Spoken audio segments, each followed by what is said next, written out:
Boa noite, irmãos. Hoje nós vamos dar continuidade ao nosso estudo sobre Eclesiastes. Então, está um pouco aqui, erramos tudo. Vamos para lá.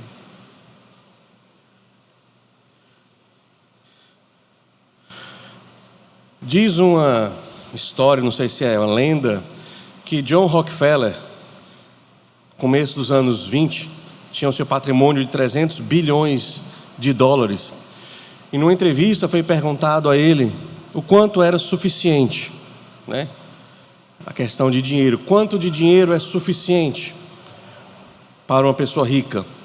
E ele disse, apenas um pouco mais. Então, mesmo tendo 300 bilhões, um pouco mais ainda é melhor. Se a história é verdadeira ou não, o fato é que ela ilustra uma verdade acerca da humanidade, de que a riqueza, ela nunca será suficiente. Quem pensa que quando eu chegar nesse tanto de conta bancária eu vou estar feliz, está iludido. A riqueza, ela ilude o ser humano, e nós podemos ver isso no decorrer de toda a história humana. O fato e a verdade que Salomão vai dizer hoje é que ela nunca vai ser suficiente para nós. Então, quem busca ser rico nunca vai ser feliz, porque nunca vai ter o suficiente para a sua felicidade. Uma vez um irmão aqui na igreja chegou para mim e me fez uma pergunta. Ele disse, pastor, foi bem direto, né? É pecado querer ser rico? Eu disse, é. Querer ser rico, colocar como alvo da sua vida a riqueza, é pecado.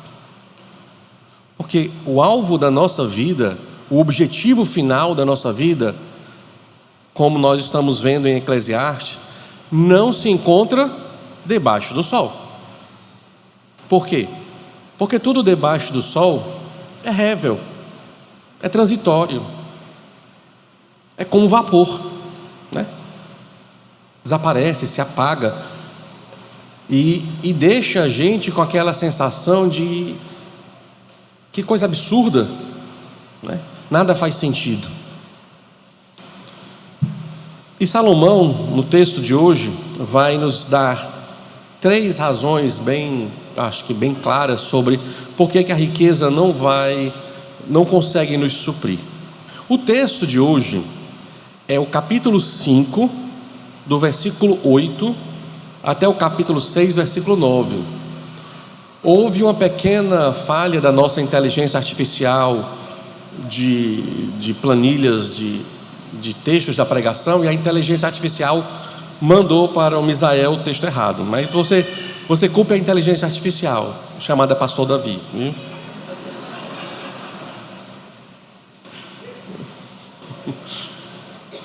Deixe-me ler com você então o versículo 8 do capítulo 5.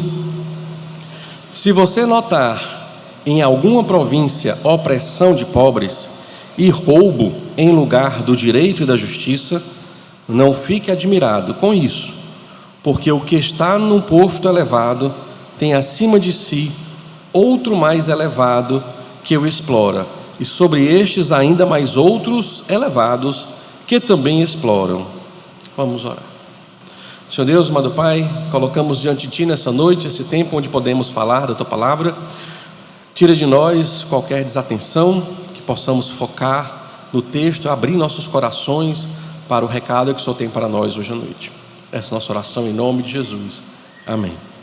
Então, a riqueza não pode ser suficiente para a nossa vida, em primeiro lugar, porque o dinheiro não pode trazer conforto, certo? Versículo 8 até o versículo 17, nós vamos estar vendo essa razão. Em primeiro lugar, Salomão vai mostrar para a gente a realidade de qualquer governo, e ele provavelmente, não apenas na experiência do seu próprio governo como rei, mas na experiência de outros governos, de outros reinados, ele percebeu que sempre tem um peixe maior que engole o peixe menor. Entendeu? Sempre tem. Quando eu estava estudando um pouco sobre a cultura romana, os publicanos que exploravam o povo em Israel, eles eram os peixes pequenos. Eles cobravam um imposto e tiravam a sua comissão. Aí passava esse dinheiro para como eles diriam, um representante de Roma, um peixe mais graúdo. Aí ele tirava a sua comissão e passava o dinheiro para o senador, que era o responsável por toda aquela coletânea de impostos daquela região. Aí ele ficava com o dinheiro e passava o resto para os cofres romanos. Então você vai ter uma escala de pessoas, toda uma trajetória de alguém que sempre está explorando o outro, certo? Sempre tem alguém que está se dando bem às custas do outro. Então essa exploração faz parte da história humana. Existia na época de Salomão, existia na época de Nabucodonosor, existia na época dos primeiros seres humanos, existe hoje, entendeu? Então, quando pensamos nessa questão de riqueza, nós precisamos tirar de nós qualquer ingenuidade em achar que a riqueza vai trazer uma harmonia, um abrandamento dos sofrimentos, e que a vida dos ricos sempre é a melhor vida que se pode ter.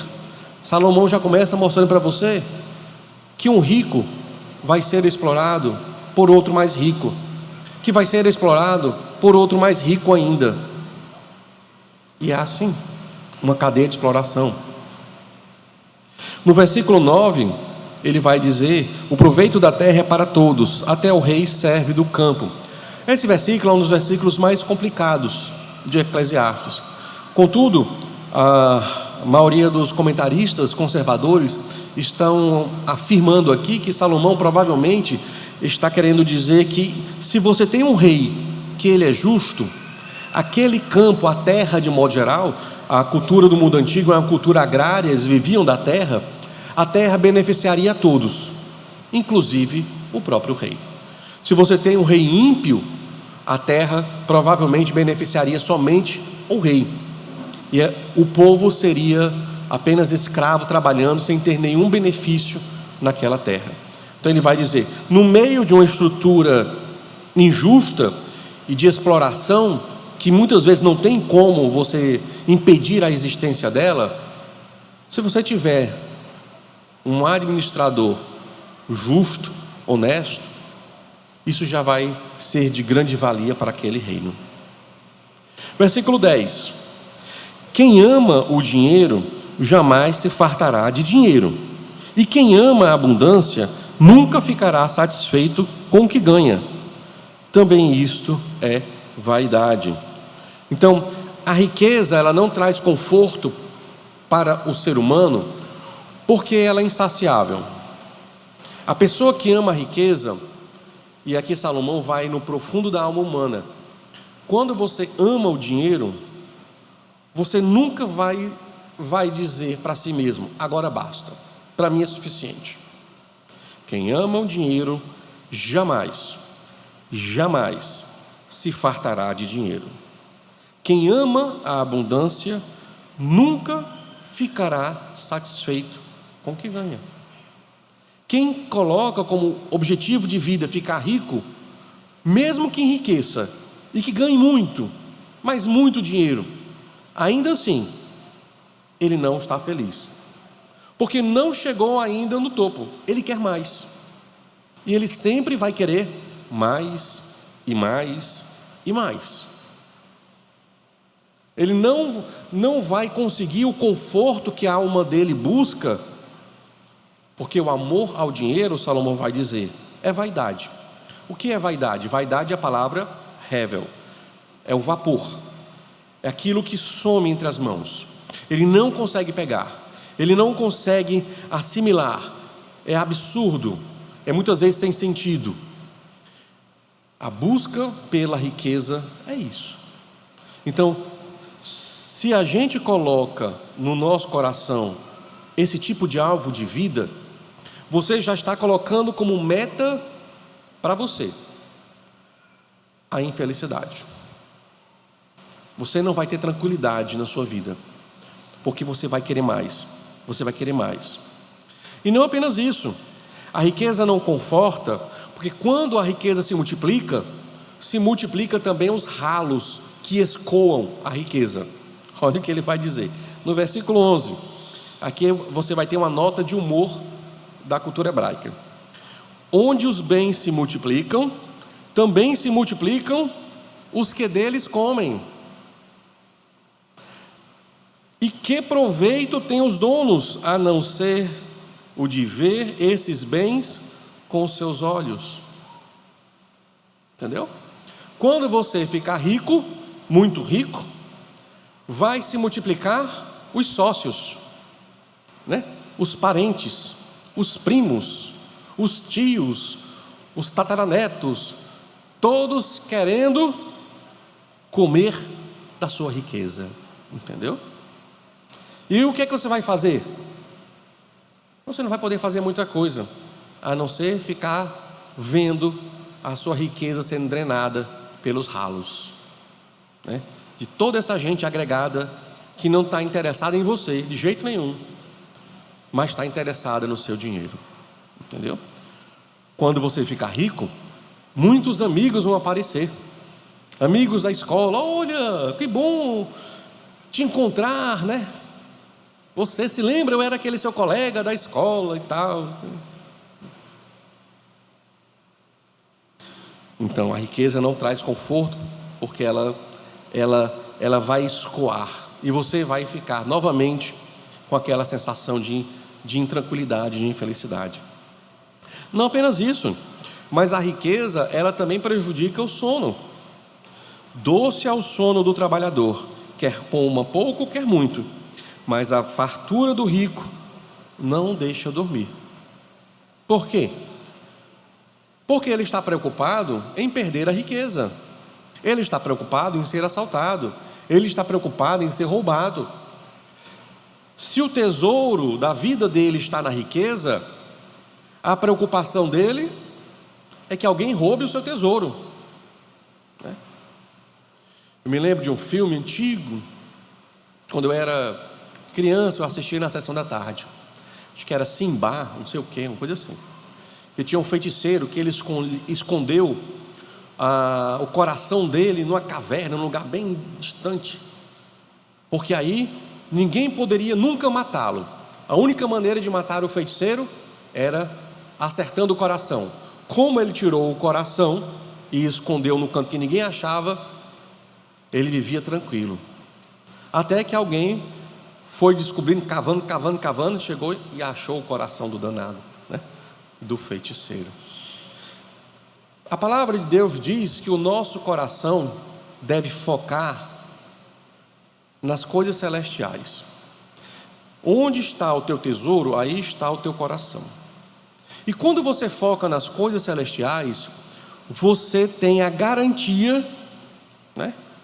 Um seguro garantido pelo Senhor Jesus Cristo, que esse tesouro não será roubado, entendeu? Não será roubado. Então isso é o oposto daquele que coloca o seu coração nas riquezas. Quando você coloca o coração nas riquezas, você não consegue nem dormir tranquilo, porque você tem medo de perder o seu coração, suas riquezas, né? Mas quando você colocou o teu foco nas coisas celestiais, no reino de Deus, esse medo some. Você é literalmente libertado da escravidão da riqueza. E aí o que acontece? Você dorme tranquilo, acorda sem nenhum problema, porque o seu tesouro está protegido num lugar que ninguém pode roubar. Ele continua no versículo 13: há um grave mal que vi debaixo do sol. Quando ele fala um grave mal, ele não está falando de algo moral, maligno, mas ele está falando de algo muito triste de se ver acontecer. com uma pessoa, certo? E o que é isso? As riquezas que os seus donos guardam para o seu próprio prejuízo. Como assim? E se essas riquezas se perdem num mau negócio, o filho que esse homem gerou ficará de mãos vazias. Como saiu do ventre de sua mãe, a saber, nu, assim voltará, indo-se como veio. E do seu trabalho nada poderá levar consigo. Também isso é um grave mal. Precisamente como veio, assim ele vai. E que proveito terá de haver trabalhado para o vento? Imagina só, Salomão está dizendo, isso é uma coisa muito triste que acontece. A pessoa colocou o alvo da sua vida na riqueza, trabalhou só para ser rico, mas acabou fazendo um mau negócio e perdeu tudo. Salomão diz, é triste isso. É triste, primeiro, é triste ver que alguém coloca sua vida na riqueza, mas também é triste perceber que ela perdeu tudo que trabalhou a vida toda, trabalhou para o vento, trabalhou para nada. No final das contas, o que sobrou para ele? Só esse desgosto terrível de perder tudo que tinha. Se eu não me engano, na época, nos anos 20, nos Estados Unidos, na época da Grande Depressão, de crise econômica, você via tem até manchetes, e acho que na época também filmavam, grandes empresários que faliram, e eles pulavam dos edifícios das suas empresas, porque perdiam todo o seu dinheiro que eles tinham investido. E quando você perde o seu coração, é como se você perdesse a vida. Não vale mais a pena viver. Então muitos se suicidavam, porque tinham perdido tudo. Tinham apostado toda a sua vida em algo e perderam tudo. O que sobrou para eles? Nada mais. Então havia muito suicídio naquela época, de pessoas ricas que tinham perdido tudo. No versículo 17, o que é que sobra? Em todos os seus dias comeu o pão nas trevas. Ou seja, aqui trevas não está necessariamente falando de ruindade ou de malignidade, mas está falando desse sofrimento, de uma vida sem desfrutar de nada, de uma vida totalmente voltada para trabalhar, enriquecer. E no final, o que é que ele experimentou da vida? Enfado, que é uma palavra bonita para aborrecimento, muitos aborrecimentos. Enfermidade, que é outra palavra bonita para doença. E indignação, outra palavra bonita para raiva. O que foi a vida deste homem rico? Aborrecimento, doença e raiva. Salomão está dizendo para a gente: quem quer ficar rico está apostando todas as suas fichas nesse tipo de vida. Entendeu? Nesse tipo de vida. Então, o dinheiro não pode trazer conforto para a gente, nem conforto, nem felicidade. Veja o que ele diz no versículo 18: eis o que eu vi, Então Salomão fala das experiências de sua vida, não apenas no seu reino, mas em outros reinos que ele também pode ter ido. Veja que ele está fazendo uma pesquisa. Eclesiastes é como essa pesquisa sobre a vida, e ele pode ter ido para outros reinos para ver como é que as coisas aconteciam nesses outros reinos. Da mesma forma que a rainha de Sabá veio com sua comitiva para visitar Israel, eu não duvido que Salomão pode ter ido visitar outros reinos, ou mandar emissários para lá. Então no versículo 18 ele diz: eis o que eu vi, boa e bela coisa é comer e beber, e desfrutar o que conseguiu de todo o seu trabalho, com que se afadigou debaixo do sol, durante os poucos dias da sua vida que Deus lhe deu, porque esta é a sua porção. Então, ele está dizendo, ao contrário do que eu falei do rico anteriormente, a felicidade não estava na mão dele, mas a felicidade está na mão daquele que consegue encontrar o contentamento nas pequenas coisas que Deus dá. Esse é um tema que nós já vemos no capítulo 2, certo? Já vemos em outros capítulos de Eclesiastes, e Salomão está batendo nisso. Por quê? Porque ele é o homem mais rico da sua época. Ele é o homem mais rico, mais poderoso da sua época, e ele está refletindo sobre a sua vida. Essa minha riqueza não me fez feliz, afinal, não me fez feliz. Na verdade, eu acabei me distanciando de Deus. Toda a riqueza, todo o ouro, toda a prata que eu tinha, o que me valeu, né? Acabei manchando a minha trajetória, acabei manchando a minha história ao usar esse dinheiro para bancar a idolatria das minhas esposas. Na verdade, aquele camponês que não é rico como eu sou, talvez tenha uma vida melhor que a minha. Ele dorme mais tranquilo do que eu. Ele se agrada nas coisas de Deus, e eu, na minha riqueza, talvez tenha perdido esse elemento que é fundamental para a vida humana do crente, né? Que é poder se agradar com as bênçãos que Deus dá para nós. A palavra para isso é contentamento. Contentamento. Mas não apenas o pobre, o rico também. Ele diz no versículo 19: quanto àquele a quem Deus conferiu riquezas e bens, e lhe deu o poder para deles comer, receber a sua porção e desfrutar de seu trabalho, isto é dom de Deus.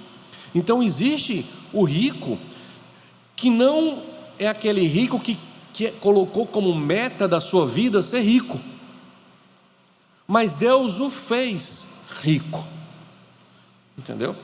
Eu posso ilustrar isso por meio de duas histórias bíblicas. Torre de Babel. Torre de Babel se juntou à humanidade daquela época com um único objetivo: nós vamos construir uma mega torre, um mega empreendimento arquitetônico, vamos juntar os melhores arquitetos do planeta e vamos fazer o nosso nome grande. Deus diz: vão não. Deus confundiu as línguas e colocou o projeto abaixo. Aí Deus pega Abraão, lá de Ur dos Caldeus, e diz para ele: sai da tua terra, da tua parentela, e vem para uma terra que eu vou te mostrar. Eu vou engrandecer você, vou fazer o seu nome grande. Então nós temos aqui duas histórias de pessoas que um quis ser engrandecido e Deus disse: você não vai. E outro que nunca buscou isso e Deus disse: eu vou fazer o seu nome grande, você será grande, e todos vão lembrar de você na história da humanidade. Aqui está a diferença entre aquele rico, aquela pessoa que quer ficar rica a qualquer custo. Ela pode até ficar rica, mas ela não desfruta da riqueza. Deus não lhe deu o poder de desfrutar dos seus bens. Ele apenas tem enfado, enfermidade, indignação. E existe o rico que Deus quis enriquecer, que nunca pensou em ser rico, e Deus disse: eu vou fazer você rico. Entendeu? José do Egito também é outro exemplo. Deus quis fazer José do Egito rico,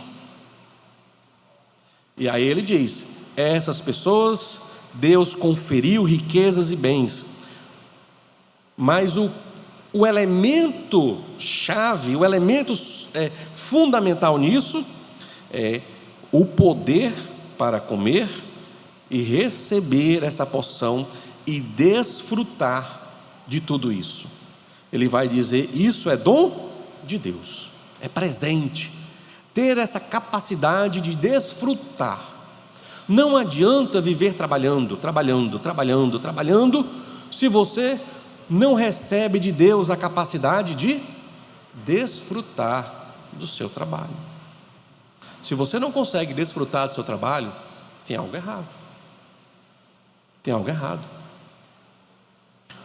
Porque nós crentes trabalhamos para a glória de Deus. Dedicamos nossas vidas para a glória de Deus. O natural, o esperado, é que a gente se deleite com o fruto do nosso trabalho, com a presença de Deus. Se isso não está acontecendo, é porque tem alguma coisa errada nessa vida. Veja aí o versículo 20. Porque não ficará pensando muito nos dias da sua vida, pois Deus lhe enche o coração de alegria, né? A ideia de encher o coração é a ideia de coração ocupado com algo. Então, esse rico, ele não está com a mente ocupada como aquele outro rico.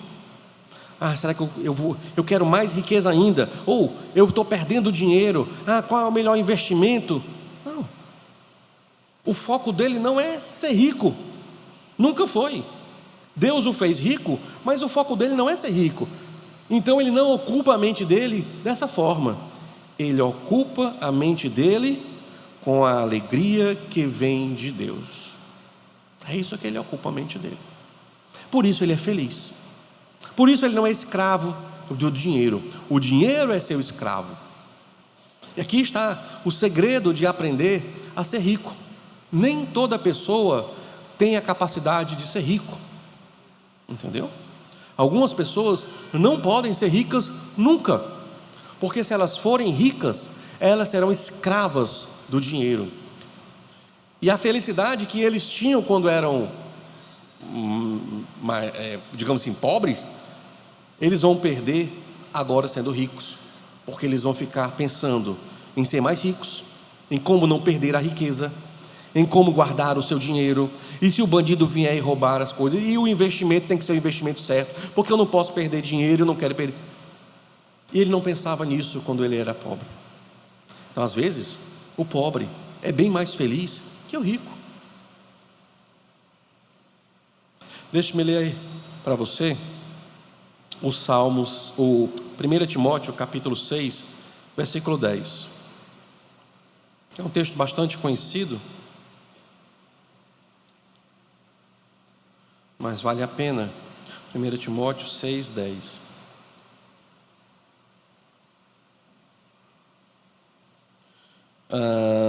Vou ler o 9 e o 10. Os que querem ficar ricos caem em tentação, em armadilhas e em muitos desejos insensatos e nocivos, que levam as pessoas a se afundar na ruína e na perdição. Paulo parece que está repetindo aqui Eclesiastes. Porque o amor ao dinheiro é a raiz de todos os males, e alguns nessa cobiça se desviaram da fé e atormentaram a si mesmos com muitas dores. Uma vida de tormento é exatamente o que Salomão está dizendo: enfado, aborrecimento, enfermidade, doença, indignação, raiva. Aqueles que querem ficar ricos acabam se desviando e tendo uma vida de tormentos. Exatamente o que Salomão diz: uma vida de tormentos. Deixe-me ler o Salmo 4, versículos 5 a 8.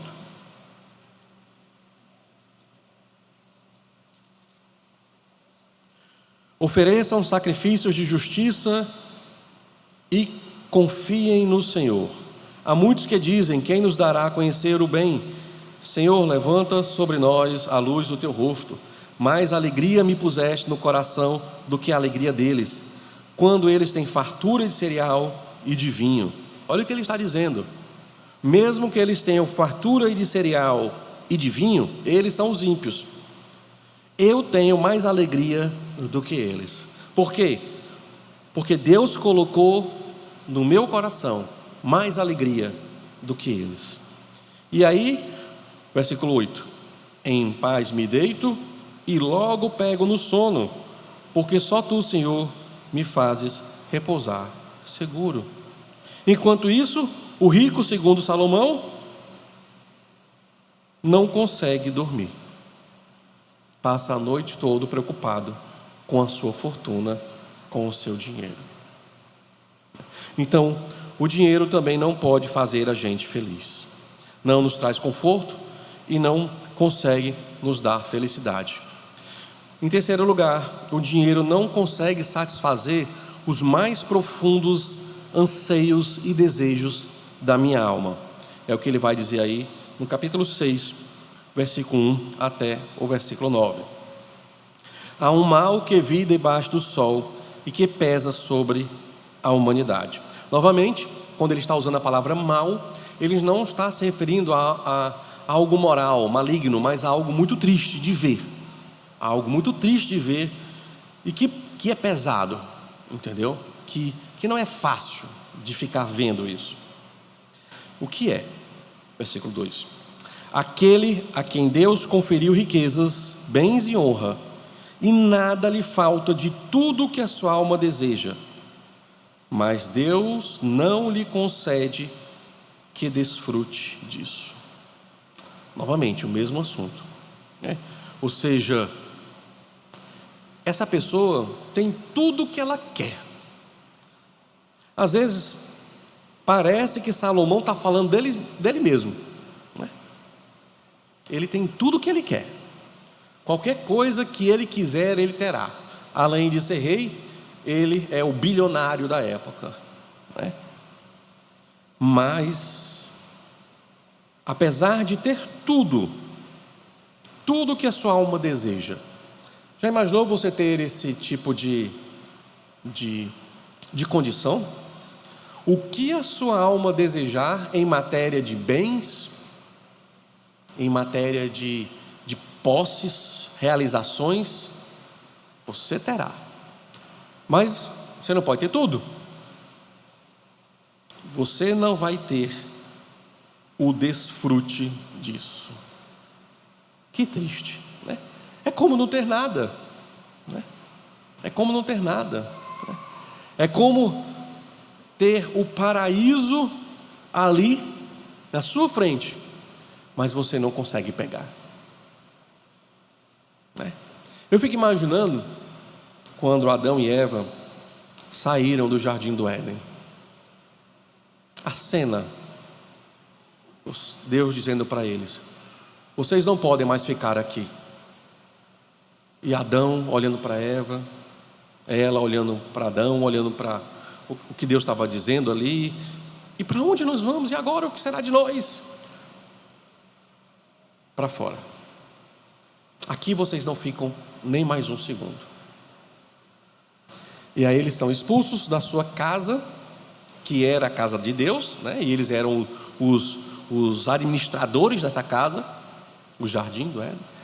E Deus coloca 2 anjos, né, os querubins, ali, protegendo a porta da entrada, para garantir que eles não entrem, porque o ser humano já mostrou que não é digno de confiança. Então, bota ali 2 soldadinhos angelicais protegendo. Fica imaginando eles olhando para a casa antiga deles, vendo que desgraça. E agora, né? Acho que Eva olhou para o Adão e disse: agora tu vai ter que construir nossa casa, entendeu? Começa a trabalhar, faz aí pega umas palhas de coqueiro, sei lá, começa a fazer uma casa aí, uma cabana temporária até. Que tristeza, que tristeza. Eles não podiam mais desfrutar de uma vida com Deus, da melhor vida possível. Então, aquele que tem a riqueza, tem tudo que aparentemente a nossa alma humana gostaria de ter, mas não consegue desfrutar. Não tem nada no final das contas, né? Não tem nada. Por isso Salomão diz: isso é um mal terrível, que coisa triste. E isso acontece mais do que você imagina. É porque talvez a gente, como não vive o mundo dos ricos, né? não sabe o que eles passam.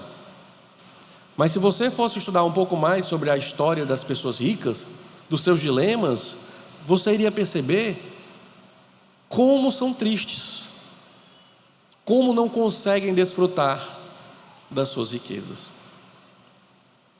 Ficará, ele vai dizer, esse desfrute ficará para um estranho, e isso é vaidade e um grande mal. Ou seja, é rave, é um vapor, vai passar, né? Ele vai dizer, vamos pensar em algo um pouco mais elaborado. Imagine alguém que vai ter 100 filhos e viver muitos anos, até uma idade avançada, e se a sua alma não se fartar do bem, e além disso, não tiver sepultura, digo que um aborto é mais feliz do que ele, pois o aborto vem ao mundo para nada e desaparece na calada da noite, e as trevas encobrem o seu nome. Não viu o sol, nada acontece, porém tem mais descanso do que o outro. Ainda que ele vivesse 2.000 vezes 1.000 anos, mas não desfrutasse do bem. Por acaso não vão todos para o mesmo lugar? Então ele coloca agora uma outra situação. Imagina uma pessoa que ela tem longevidade. Esse é um dos grandes temas que sempre bate na porta da população do século 21. Viver mais, né? Todo mundo quer viver mais, viver bem. Não apenas longevidade, mas muitos filhos. Isso no mundo antigo significava riqueza, fartura, bênção. Mas ele tem algo que lhe falta. Ele não consegue se fartar do bem. Isso se chama falta de contentamento.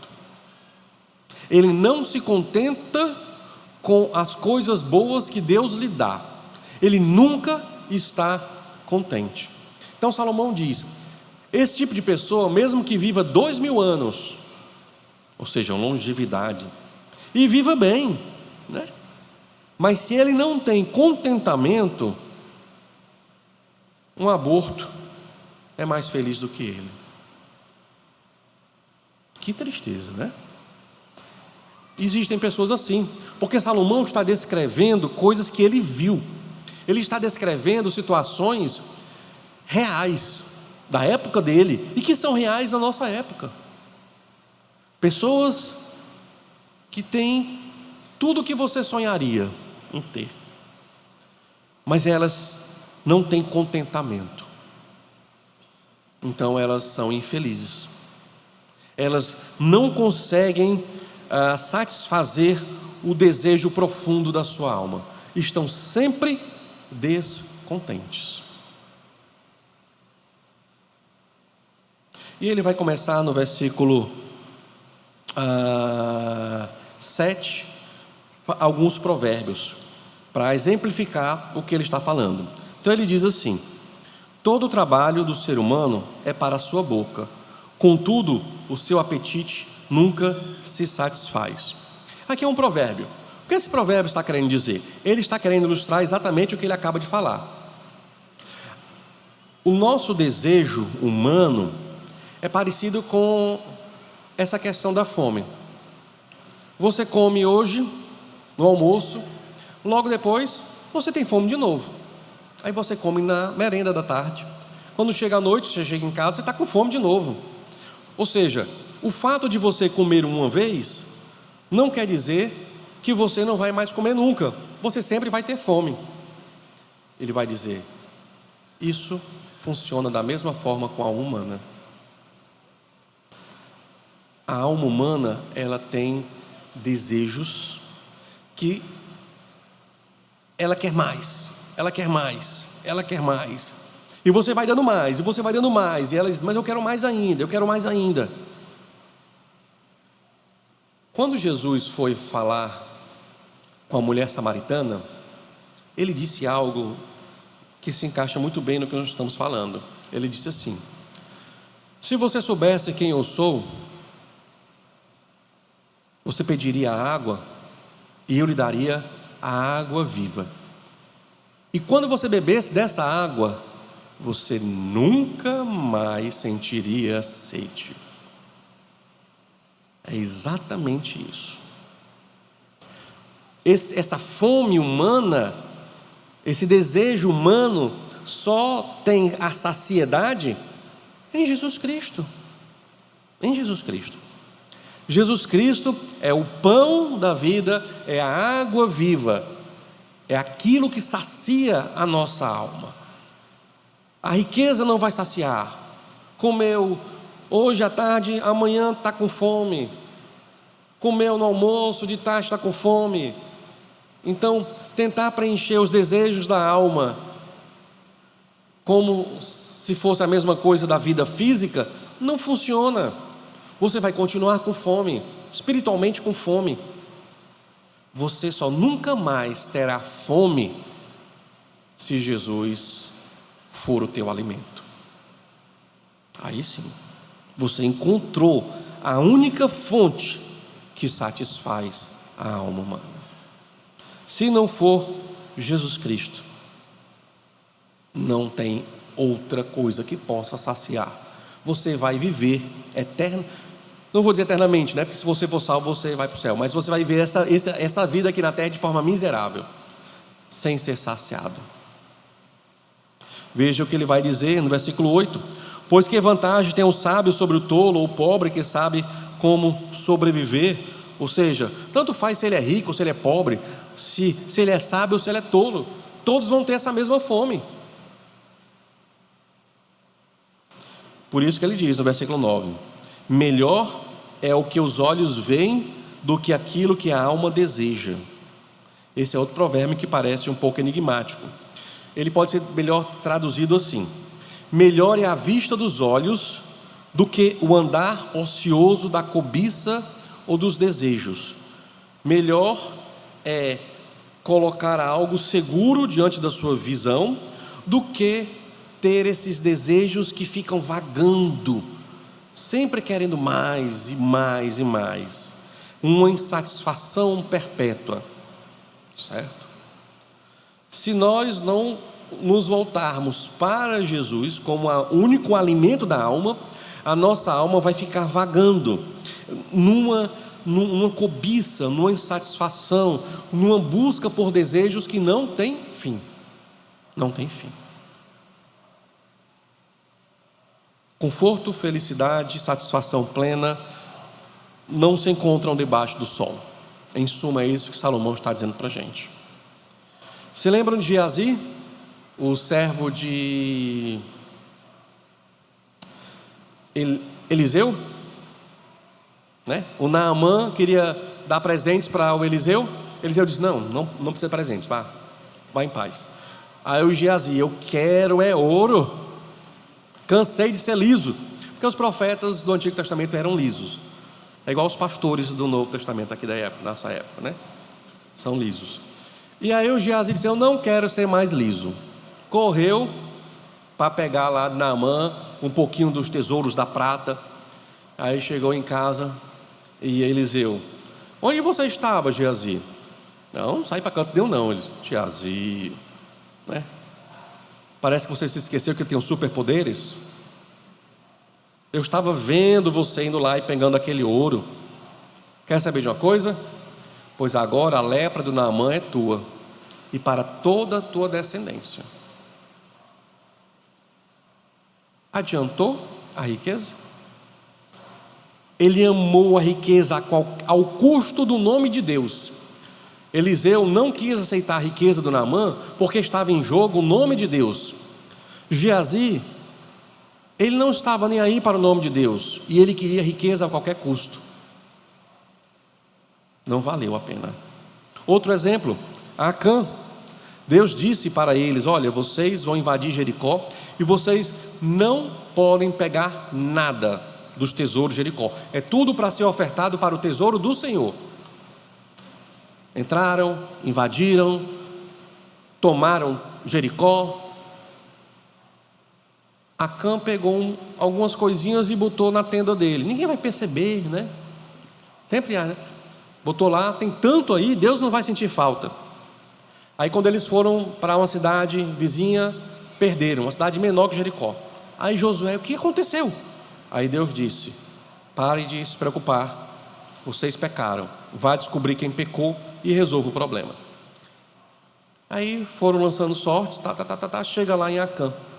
Aí Josué, meu filho, né, bem mansinho, meu filho, por que você fez isso? Agora vai morrer você e toda a sua família. Foram apedrejados.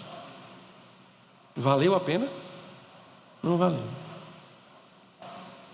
E Jesus também conta a história do rico tolo, né, lá em Lucas capítulo 12, quando ele diz: os meus celeiros estão cheios, né? Come, bebe, dorme, regala-te, que agora a vida está garantida.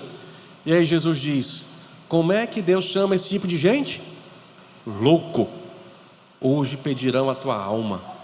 E o que você tem para oferecer? Nada. Os seus celeiros não valem nada.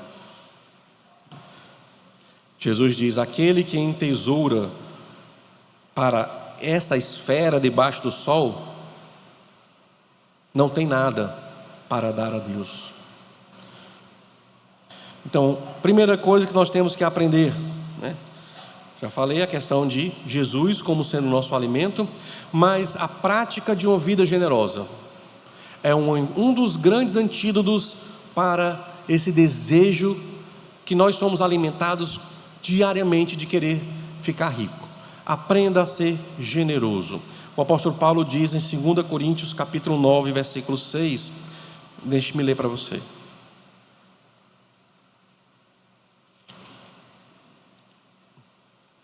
Segunda Coríntios, cadê? Passou aqui. 9, 6.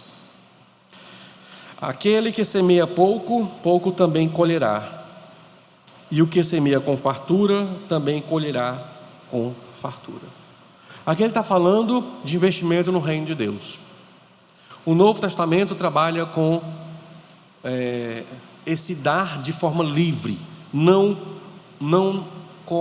por meio de coação. Cada um dá o que seu coração está dizendo que deve dar. Generosidade, essa é a palavra. Aprenda a ser generoso, aprenda a dar. Ele também fala isso em 1 Timóteo capítulo 6, versículo 17 e 18, deixa eu ler para você.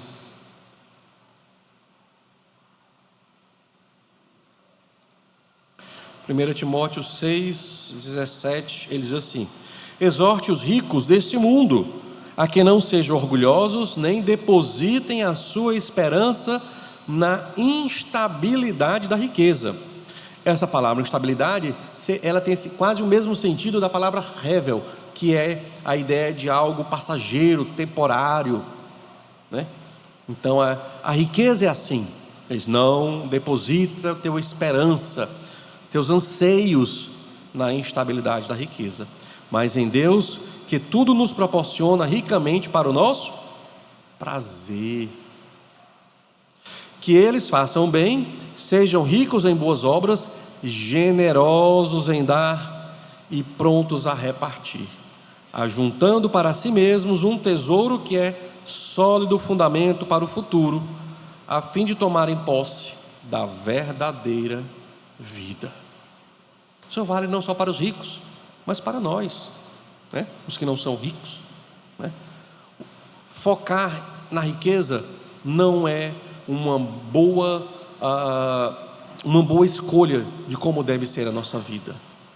Os filipenses eram pobres, eles são a igreja mais pobre do Novo Testamento, e eles escolheram viver de forma extremamente generosa. Mesmo perseguidos, mesmo na pobreza, eles foram felizes. Eles tiveram o desfrutar das coisas que Deus tinha dado a eles. E é isso que nós devemos fazer. Evite cair na armadilha que vem na rede social todo o tempo. Eu tenho a proposta ideal para você ficar rico, eu tenho o curso, eu tenho aquilo. Clique aqui, saiba mais e você vai ficar rico rapidinho. Não corrompa o seu coração dessa forma. Aprenda a desfrutar das coisas que Deus tem te dado. Aprenda a viver contente, certo? E isso vai fazer com que você perceba que se Deus estiver no centro da tua vida, você não precisa de muita coisa para ser feliz.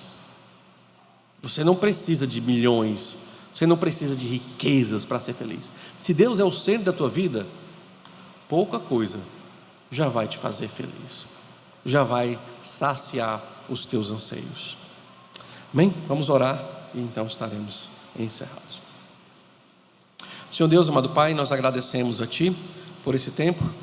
Que Teu Espírito Santo nos ajude como viver de forma sábia e prudente, Senhor Deus, numa sociedade que cada dia nos ensina coisas erradas sobre como viver e coloca a riqueza como satisfação da alma humana.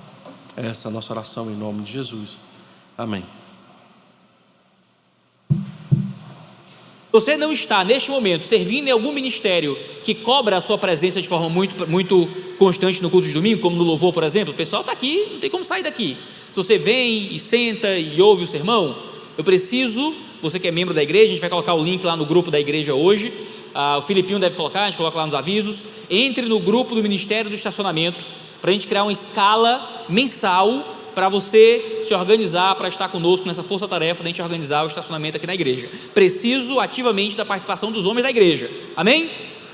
Amém, vamos organizar na sua própria comunidade, certo? Então vamos se organizar, por favor, para isso, conto com vocês. Sexto e último aviso, terminar o nosso tempo de pós-lúdio, os homens, por favor, juntem as cadeiras e empilhem aqui do lado, tá bom? Vamos agora ter um tempo de oração silenciosa, o tempo de pós-lúdio, a banda vai tocar um instrumental, você pode orar a Deus, agradecer por tudo que você ouviu hoje, assentar no seu coração todas essas palavras que foram pregadas e cantadas, e então estaremos encerrados. Se você parou o carro travando alguém, por favor, você se apresse um pouco mais para sair, se for o seu caso.